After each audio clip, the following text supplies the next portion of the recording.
আসসালামু আলাইকুম ওরহমতুল্লাহি ওবরাকাতুহ বিসমিল্লাহ আলহামদুলিল্লাহ ওয়াসসালাতু ওয়াসসালামু আলা রাসূলিল্লাহ ওয়া বা'দ। মানব ইতিহাসের প্রতিটি অধ্যায়ে আমরা দেখি অন্ধকার দূর করার জন্য আল্লাহ তাআলা তার বান্দাদের মাঝে নবী রাসূল প্রেরণ করেছেন যুগে যুগে।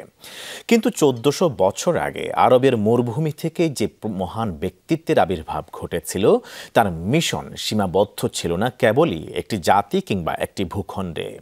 তিনি ছিলেন সমগ্র মানবতার জন্য আলোর দিশারি, যাকে আল্লাহ সুবহানাহু ওয়া তাআলা প্রেরণ করে ঘোষণা করেছিলেন ওয়ামা আরসালনাকা ইল্লা রাহমাতাল লিল আলামিন, নবী হে আমি আপনাকে জগৎবাসীর জন্য রহমত স্বরূপ প্রেরণ করেছি।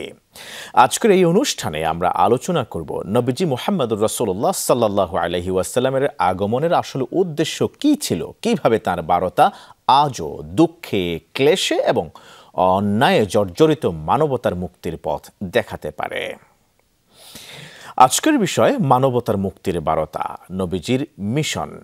সুপ্রিয় দর্শক শ্রোতা, কাছে এবং দূরে যে যেখানে আছেন সবাইকে স্বাগত জানাচ্ছি যমুনা টেলিভিশনের নিয়মিত আয়োজন in the name of Allah with BRB cables অনুষ্ঠানে। আপনাদের সাথে আছি আমি মোহাম্মদ হিদায়েতুল্লাহ। অনুষ্ঠানটি টিভি সেটের পাশাপাশি যমুনা টেলিভিশনের ফেসবুক পেজে সম্প্রচারিত হচ্ছে। দর্শক আপনারাও যোগ দিতে পারেন আমাদের সাথে এই অনুষ্ঠানে। সরাসরি ফোন করুন 0298240522 এই নাম্বারে।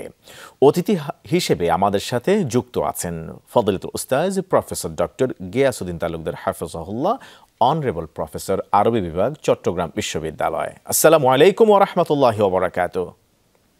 عليكم السلام ورحمة الله وبركاته. أهلا وسهلا، بارك الله فيك.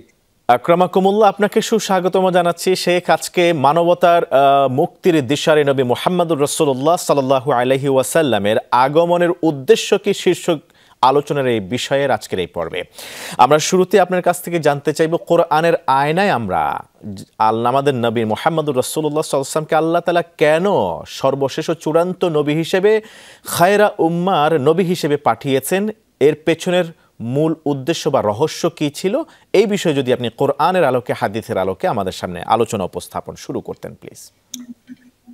ধন্যবাদ আপনাকে, আমাদের মেধাবী সঞ্চালক মহোদয়। চমৎকার একটি বিষয় নিয়ে আসছেন। আমরা নবীকে ইসলামের মিলাদের পবিত্র মাস মাহে রবিউল আউয়াল আমরা আছি। এই মাহে রবিউল আউয়াল শুধুমাত্র মুসলমানদের জন্য নয়, আমরা মনে করি জাতি ধর্ম বর্ণ নির্বিশেষে সকলের জন্য অত্যন্ত গুরুত্বপূর্ণ। আল্লাহ তাআলা নবীদের পাঠান, কেন পাঠান? আল্লাহ পাক কোরআন কারীমে ইরশাদ করছেন ওয়া আলাল্লাহি কাসদুস সাবিল ওয়া মিনহা জাইর, যে মানুষকে সঠিক পথের দিশা দেওয়ার দায়িত্ব আমি আল্লাহর, যেখানে রয়েছে অসংখ্য বাঁকা পথ। আরেকটি জায়গায় আল্লাহ তাআলা বলছেন ইন্না আলাইনা লাল হুদা, মানুষকে সঠিক পথের দিশা দেয়া, অর্থাৎ কোন পথে মুক্তি, শান্তি, স্থিতিশীলতা, মানব কল্যাণ, সেটি কিন্তু দিক নির্দেশনা আমারই কাজ, আল্লাহ তাআলা বলছেন। এমনকি ফিরআউনের কাছে যখন হযরত মূসা আলাইহিস সালাম আল্লাহ তাআলার পরিচয় তুলে ধরছেন, সেখানে তিনি বলছেন রব্বুনা আল্লাযী আ'তা কুল্লা শাইইন খালকা সুম্মা হাদা, আমাদের প্রভু তো হলেন তিনি যিনি সবকিছু সৃষ্টি করেছেন, অতঃপর সকল সৃষ্টি কিভাবে চলবে এর গাইডলাইন কিন্তু তিনি দিয়েছেন। এই জন্য আল্লাহ তাআলা যুগে যুগে নবী পাঠিয়েছেন, রসুল পাঠিয়েছেন, আর সর্বশেষ হলেন বিশ্বনবী মুহাম্মদুর রাসূলুল্লাহ সাল্লাল্লাহু আলাইহি ওয়াসাল্লাম।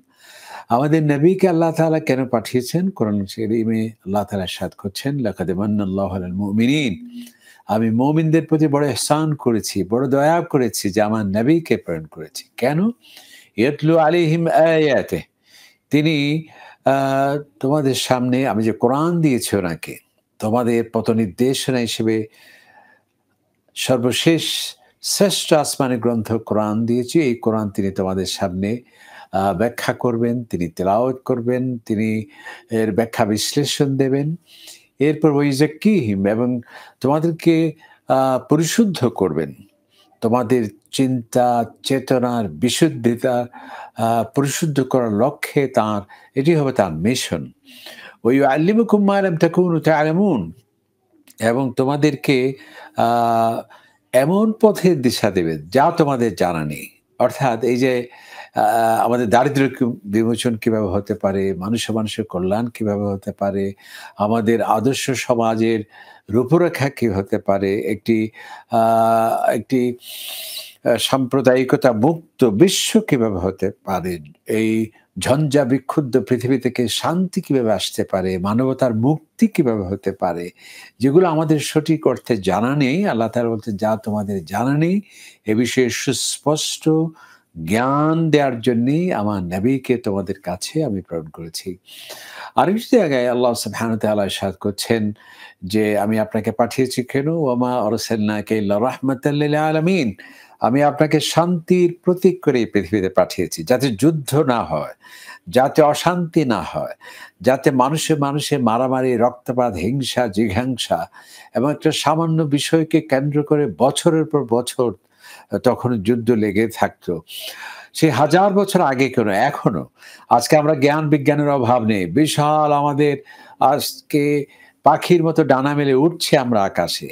সাবমেরিন দিয়ে কি আপনার তিমির, তার থেকেও গভীর সমুদ্রের তলদেশে আমরা বিচরণ করছি। কিন্তু যুদ্ধ এখন লেগেই আছে। সেই সুসভ্য রাষ্ট্র যাদেরকে আমরা বলি যে সামান্য একটা জল ছুতুকে কেন্দ্র করে কোনো ডিক্লারেশন যুদ্ধ সেখানে লেগে থাকে। তো এখনো এই যে অশান্ত এই যে অবস্থা, এটিকে দূর করে শান্তি প্রতিষ্ঠার জন্যে, যেখানে জাতি, ধর্ম, বর্ণ নির্বিশেষে কোনো বিশেষ জাতির কোনো কি থাকবে না, আধিপত্য থাকবে না। আমরা শ্বেতাঙ্গ, তাই আমরা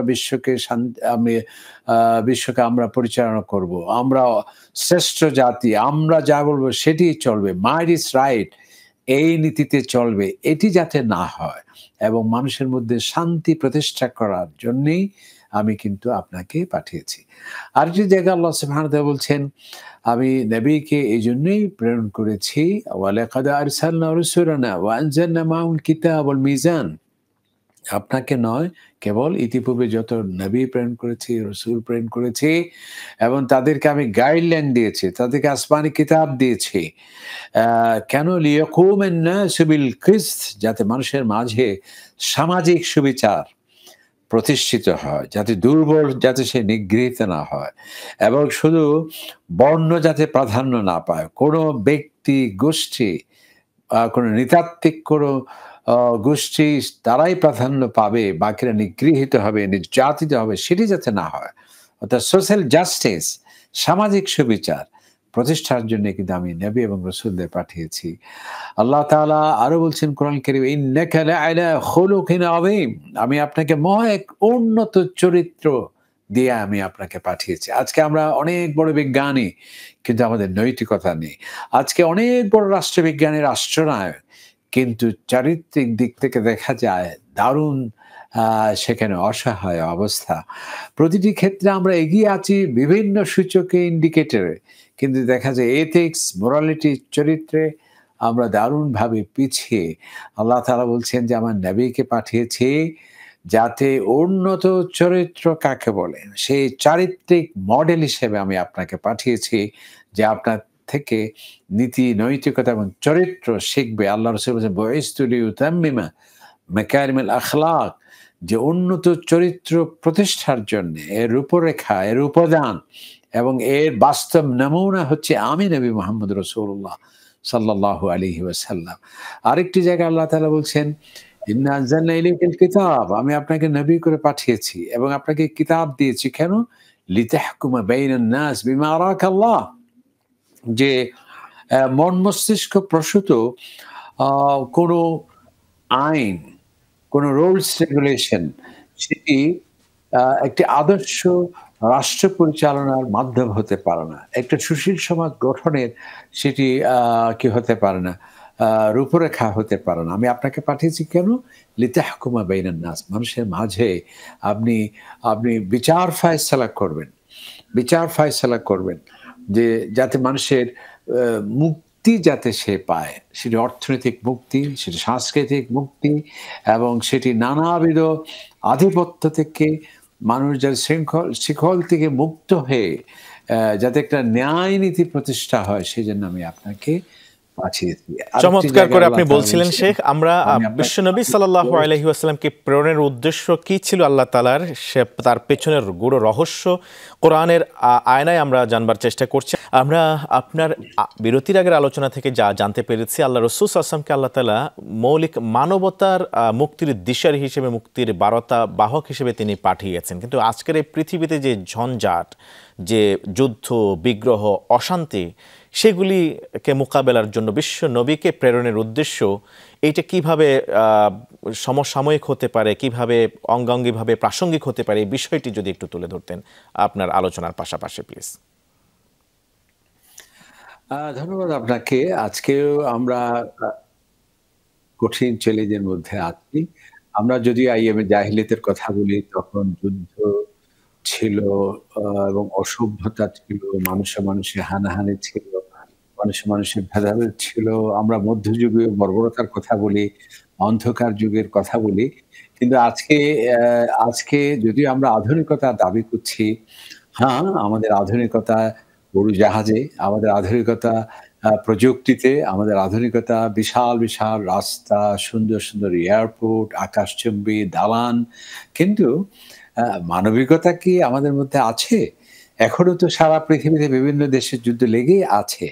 যাদেরকে আমরা পরাশক্তি বলছি, যারা আ সভ্যতার আ ফেরিওয়ালা হিসেবে সারা পৃথিবীতে কাজ করছে এবং নিজেদেরকে আ সকল আ এই পৃথিবীর বিশ্ব সভ্যতার অবদান এবং কন্ট্রিবিউশন নিয়ে যারা দম্ভ করে, অহংকার করে, গর্ববোধ করে।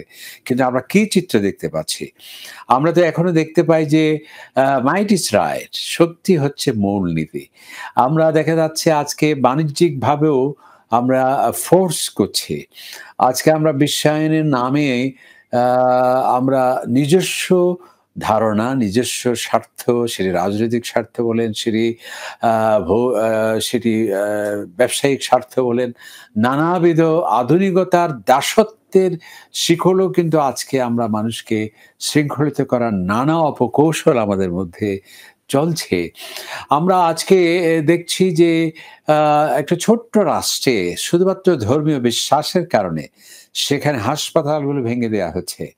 সেখানে যে আগামী প্রজন্ম শিশুদের হত্যাযজ্ঞ চালানো হচ্ছে। সেখানে মানবতা আসবে যেই মহীয়সী আমাদের নারীদের মাধ্যমে তাদেরকে টার্গেট করে একেবারে তাদের অস্তিত্ব বিপন্ন করে দেয়া হচ্ছে। কিন্তু আমরা সো কল সভ্যতার ধ্বজাধারী, আমরা তো দর্শক গ্যালারিতে বসে এই দৃশ্য উপভোগ করছে এবং সেটিকে তারা প্রতিকারের জন্য কোনো যথাযথ দায়িত্ব গ্রহণ করছে না। তাহলে আধুনিক জাহেলিয়াত সে অন সে অতীতের জাহিলিয়াতকেও ছেড়ে গিয়েছে। সুতরাং এর থেকে মুক্তির একমাত্র সনদ আছে কেবল এক ব্যক্তির কাছে। তিনি হলেন মুহাম্মদ রাসূলুল্লাহ সাল্লাল্লাহু আলাইহি ওয়াসাল্লাম। সেজন্য জর্জ বার্নার্ড শো বলেছিলেন যে, "আমি অনেক খুঁজেছি এই আধুনিক জাহেলিয়াত থেকে পরিত্রাণের জন্য কোনো উপায় আছে কিনা? এমন কোনো মনীষী আছে কিনা? এমন কোনো দার্শনিক আছে কিনা? এমন কোনো প্রেসক্রিপশন বা ব্যবস্থাপত্র আছে কিনা?" উনি বললেন, "আমি ক্লান্ত শ্রান্ত হয়ে অবশেষে খুঁজে পেয়েছি এক ব্যক্তিকে, তার কাছে গেলে পরে এই পৃথিবী মুহূর্তের মধ্যেই আবার শান্তি ফিরে আসতে পারে।" এমনকি তিনি অকপটে স্বীকার করেছেন, আজকের আমাদের এই পশ্চিমা বিশ্বে আমাদের আদালত, আমাদের সভ্যতা, এমনকি ব্যবসা-বাণিজ্যের যে নিয়ম-কানুন, এমনকি আমাদের কোর্টের যে রায় দিচ্ছে যে সমস্ত বিধিবিধানের মাধ্যমে শ্রেষ্ঠাংশে ওই ব্যক্তির কাছে আমরা ঋণী। তিনি কে? তিনি হলেন বিশ্বনবী মুহাম্মদুর রাসূলুল্লাহ সাল্লাল্লাহু আলাইহি ওয়াসাল্লাম। সেজন্য আল্লাহ তাআলা বলছেন, "লাকাদ কানা লাকুম ফি রাসূলিল্লাহ উসওয়াতুন হাসানাহ।" আজকের এই আধুনিক যুগেও যুদ্ধ যদি বন্ধ করতে হয়, মানবাধিকারের শুধু স্লোগানে নয়, শুধু বুলিতে নয়, শুধু আনুষ্ঠানিকতায় নয়, শুধু বিভিন্ন দিবস পালনের মাধ্যমে স্লোগান এবং মূল প্রতিপদ্যসারের মাধ্যমেই নয়, বাস্তবিক অর্থে যদি বিশ্ববাসী শান্তি পেতে চায়, তাহলে একমাত্র শুধুমাত্র কেবলমাত্র আদর্শ তিনি হলেন বিশ্বনবী মুহাম্মদ রাসূলুল্লাহ সাল্লাল্লাহু আলাইহি ওয়াসাল্লাম। আল্লাহ তাআলা সেজন্য বলছেন ওয়াত্তাবিউহু লাআল্লাকুম তুফলিহুন। আমার নবীর আদর্শকে যদি তোমরা গ্রহণ করো পরিপূর্ণভাবে তাহলে সাফল্য তোমাদের জন্য অবধারিত। ইন তুতিউহু তাহতাদু। যদি তোমরা নবীর দিক নির্দেশনাকে মেনে চলো তাহলে তোমরা সঠিক পথ প্রাপ্ত হবে। অনেক ধন্যবাদ জানাচ্ছি শেখ আপনাকে। এই পর্যায়ে আপনার কাছ থেকে জানতে চাইব যে আপনি যে মিশনের কথা বললেন মহাগ্রন্থ আল কোরআন থেকে বিশ্বনবীকে প্রেরণের উদ্দেশ্য যেগুলি আপনি তুলে ধরলেন, আমরা যদি বর্তমান সময়ে প্রকৃত অর্থেই আল্লাহ রসুলের এই প্রেরণের মিশনকে যদি গ্রহণ করতে পারতাম, তাহলে বর্তমান বিশ্বের পরিস্থিতি কেমন ভিন্ন হতে পারত, কেমন সুখকর এবং শান্তিময় হতে পারত বলে আপনি মনে করেন? এই বিষয়ে যদি একটু অল্প কথায় বলতেন কিছু। ধন্যবাদ আপনাকে। হয়তোবা যান্ত্রিক গোলযোগের কারণে আপনার প্রশ্ন আমি ভালো করে এখানে করতে পারছি না। এরপরও যতটুকু আমি মানে অনুমান করছি, আমরা একথাই বলতে চাই যে আল্লাহ পাক সুবহানাহু ওয়া তাআলা আমাদের কাছে আমাদের নবীকে পাঠিয়েছেন এবং তাকে পেয়ে আজকে আমরা শ্রেষ্ঠ জাতি। তার মাধ্যমে আমরা শ্রেষ্ঠ কিতাব আল কোরআন পেয়েছি এবং তার উম্মত হতে পেরেই আল্লাহ তাআলা আমাদেরকে শ্রেষ্ঠ জাতি বলেছেন। তোমাদের কোনো ভয় নেই, তোমাদের কোনো চিন্তা নেই এবং আল্লাহ তাআলা এই অভয়বাণী দিয়েছেন, যদি তোমরা মুহাম্মদ সাল্লাল্লাহু আলাইহি ওয়াসাল্লামের এই আনিত আদর্শকে মেনে চলো তাহলে আসমান জমিনের সকল শান্তি, সাফল্য, বারাকাতের দরজাসমূহ আমি উন্মুক্ত করে দেব। আমরা যেকোনো সমস্যার সমাধান, আজকে সারা পৃথিবীতে চ্যালেঞ্জ হলো দারিদ্র্যের, চ্যালেঞ্জ হলো অশান্তির, চ্যালেঞ্জ হলো যুদ্ধের, চ্যালেঞ্জ হলো মানবাধিকারের। এই উদ্ভূত সমস্যাগুলো, এগুলো মানুষের তাদের আমাদের বুদ্ধিমত্তা, আমাদের লব্ধ জ্ঞান দিয়ে সম্ভব নয়। কারণ কি আল্লাহ তাআলা বলছেন তোমাদের জ্ঞান হলো সীমিত। এমনকি আল্লাহ তাআলা বলছেন যে এই আমরা মানুষ হচ্ছে ইন্নাহু কানা যালুমান জাহুলা। জুলম হচ্ছে তার প্রকৃতি এবং তার স্বভাব। মানুষ হলো সবচেয়ে সে পরশ্রী কাতর। মানুষ হচ্ছে সে নিজের আধিপত্যকে সারা পৃথিবীতে ছড়িয়ে দিতে চায়। সেজন্য আল্লাহ পাক সুবহানাহু ওয়া তাআলা যার জ্ঞান সীমিত, যে জুলম প্রকৃতির স্বভাবের লোক এবং সে নিজস্ব জাতির স্বার্থই দেখে, নিজস্ব ভাষাভাষীর লোক দেখে প্রাধান্য দিতে চায়, নিজস্ব তার নৃতাত্ত্বিক গোষ্ঠী সেগুলো তার কাছে একটা প্রায়োরিটি। সুতরাং বিশ্ব শান্তির জন্যে প্রয়োজন এমন এক সত্তা যার জ্ঞান সবার ঊর্ধ্বে। আল্লাহ সুবহানাহু ওয়া তাআলা সেজন্যই নবী এবং রাসূলদের পাঠিয়েছেন, আমাদের নবীকেও সেজন্য পাঠিয়েছেন। আল্লাহ তাআলা বলছেন লিইয়ুযহিরাহু আলা দ্বীনি কুল্লি। আমি আপনার মাধ্যমে ইসলাম পাঠিয়েছি কেন? যাতে বাতিল যেগুলো অসত্য, অসুন্দর, অশোভনীয় এবং মানবতা পরিপন্থী, এগুলোকে পরাভূত করে শান্তি, ন্যায়পরায়ণতা, মুক্তি প্রতিষ্ঠার জন্য আমি আপনাকে পাঠিয়েছি। আমরা আল্লাহ বা আল্লাহ রাসূলকে যদি মেনে চলি, আল্লাহ তাআলা বলছেন ইস্তাজিবু লিল্লাহি ওয়া লির-রাসূলি ইযা দাআকুম লিমা ইউহয়িকুম। তোমরা আল্লাহ এবং আল্লাহ রাসূলের ডাকে সাড়া দাও, তাহলে তোমরা মৃতপ্রায় অবস্থা সেটা কেটে যাবে, আবার জ্যান্ত সজীবতা তোমাদের মধ্যে ফিরে আসবে। আল্লাহ আমাদের তৌফিক দান করুন। অনেক অনেক ধন্যবাদ জানাচ্ছি শেখ আপনাকে। চমৎকার আলোচনা করেছেন মানবতার মুক্তির বারতা, নবীজির মিশন শীর্ষক বিষয়। জাযাকুমুল্লাহ খায়রান। প্রিয় দর্শক, নবীজি সাল্লাল্লাহু আলাইহি ওয়াসাল্লামের মিশন কেবল 1400 বছর আগের ইতিহাসই নয়, বরং এটি আজও প্রতিটি মানুষ, প্রতিটি পরিবার ও প্রতিটি সমাজের জন্য জীবন্ত দিক নির্দেশনা। তিনি এসেছিলেন মানুষকে অন্ধকার থেকে আলোতে আনতে, বিভাজন থেকে ঐক্যে ফেরাতে, দাসত্ব থেকে মুক্ত করে শুধুমাত্র আল্লাহর গোলামিতে স্থাপন করতে। তাই আমাদের দায়িত্ব তাঁর শিক্ষা ও আদর্শকে জীবনে ধারণ করা, সমাজে প্রতিষ্ঠা করা এবং আগামীর প্রজন্মকে তাঁর সত্য বার্তা পৌঁছে দেওয়া। আল্লাহ আমাদের সবাইকে তৌফিক দান করুন। আজ এই পর্যন্তই। আপনাদের প্রত্যেকের সুস্বাস্থ্য দীর্ঘায়ু কামনা করে in the name of Allah with BRB কেবলসের পরবর্তী পর্ব দেখার উদাত্ত আহ্বান জানিয়ে আমি হেদায়েতুল্লাহ এখানে শেষ করছি। আসসালামু আলাইকুম ওয়া রাহমাতুল্লাহি ওয়া বারাকাতুহু।